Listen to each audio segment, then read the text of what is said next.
Unfortunately, tragedies can strike anywhere. Today it is Myanmar and Thailand that are suffering. But like always, there seems to be a big difference in how India reacts to something like this and how countries like Pakistan, China, Bangladesh and the USA are dealing with this situation. Yes, you heard that right.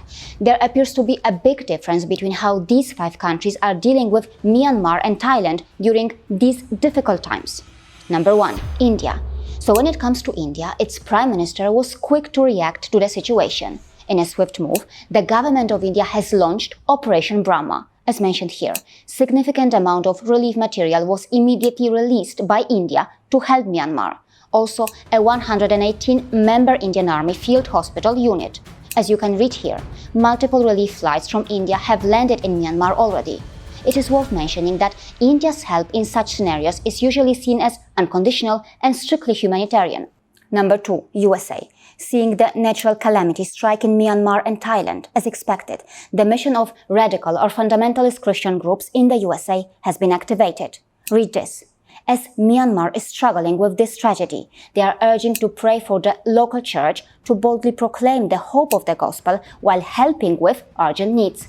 But this is not the first time that radical American Christians or Christian nationalists in the USA have reacted this way during a situation such as this.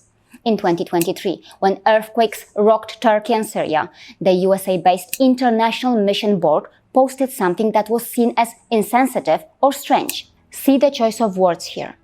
Ask that the Lord will use this catastrophe for the spread of His gospel and the eternal salvation of many.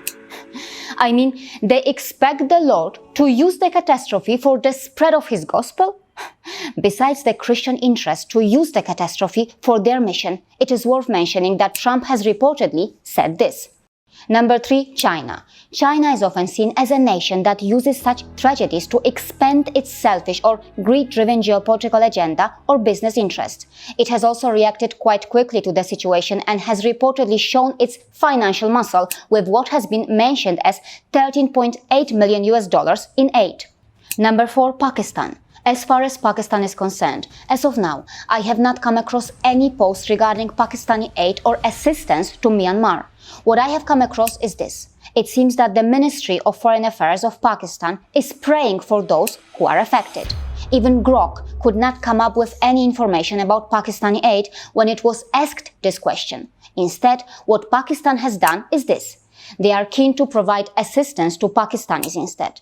That is not a bad thing anyway. As far as I can recall, during the Russia-Ukraine war, it was Indians who had rescued some Pakistanis who were facing difficulties. On the other hand, as reported by this Chinese media outlet, even Bangladesh is expected to send a rescue team to Myanmar. It is worth mentioning that Bangladesh and Myanmar have had their share of tense situations, but a positive move like this may win some hearts in Myanmar.